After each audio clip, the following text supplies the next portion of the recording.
Hey, American government students. This is just a quick little video cast to kind of walk you through the CPP, that is the Civic Participation Project. I'm super stoked to have you guys do this, get out in the community and engage in the civic process. I just wanted to take a little bit to walk you through it. I created a kind of project webpage for the Civic Participation Project that can be found in Blackboard right here with this link, and that will take you over to the project webpage. Overall, the directions, I tried to lay out a rough schedule of some of the tasks that are due, but basically what you're going to be doing is picking an issue, whether it's local, state, national issue that's important to you. It should be something that you are passionate about and something that you want to create change about. You'll conduct some online and your own research on the topic. You're going to write about your issue, and then the critical piece is you're going to take some sort of civic action on the issue. Again, you're highly encouraged to pick something that you're passionate about and that you want to see changed in your local or global community. So this week we're going to be introducing the project and completing a flip grid, brainstorming some ideas. Then we'll roll into the What's the Fuss assignment, where you do your writing assignment. This will be over the span of a couple weeks. We'll do rough drafts, we'll do peer review, and then you basically get the entire month of November to complete your civic action. The final piece to this project is completing documentation of your action and reflecting on the process. Over here we have all the project tasks. So really you can think of this project as being broken down into three parts. What's the fuss is the writing task. Think of it as a persuasive, argumentative essay. You know, why should we care? What's the fuss about the issue? The second piece to the project is actually taking some sort of action.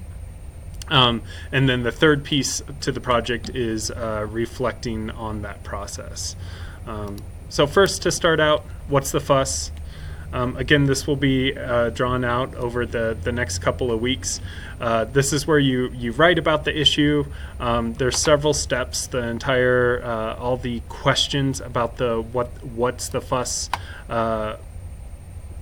writing task are written here. Basically, you provide some context to the issue.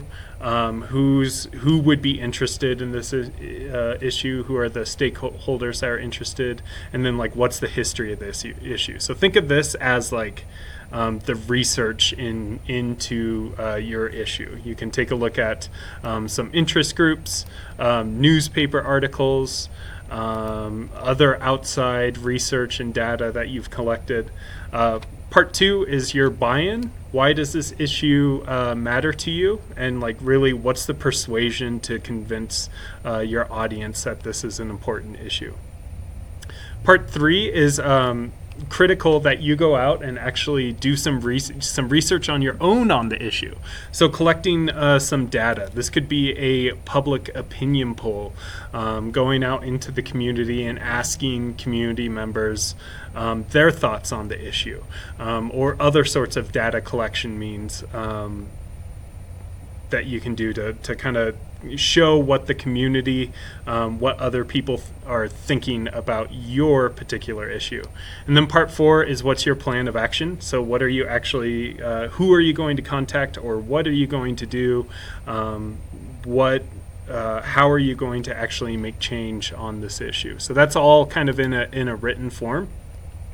And I know it sounds kind of vague right now, but we did in week 7 talk about civic participation. So here I have all of our live class materials that we've been taking a look at. Remember this sheet in your notes? Here are a bunch of ideas that you can do for civic actions. So if you're just kind of thinking, hey, I'm passionate about this issue, but I don't know where to get started, you can take a look at this to kind of get your brain thinking about what you can do for your action. I also included this right here, civic, electoral, and political voice. These are some other ideas that you can do to get you thinking about the action that you would actually take. It does need to be more than just, oh, I'm going to vote. Right, you have to do something that's a little bit bigger than just voting. Right, so use that to kind of get you thinking about what civic actions are. In week 8, you did a political socialization survey and spoke about one issue. Your issue for this project does not need to be the issue that you wrote about in week 8, but it certainly could be if you were really passionate about that particular issue. Use that as a jumping off point. Project tasks, taking action. I might add even more resources on here, but going back to that civic participation for examples on how you can take action, but I also have a whole bunch of governmental contacts for you. So if it's a national issue, you could contact the House rep or senators. If it's a state issue, you could talk to the Colorado legislator, and then we have it broken down to like local issues, talking at a city council meeting or contacting the PSD school board of education if it has to do with education. And I included if you don't live in Fort Collins, some other cities as well. And then we do have an election this year.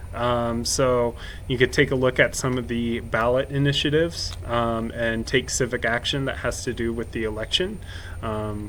Those are all options to you as well. I might update this a little more as you guys start developing your civic actions and seeing which way we're going.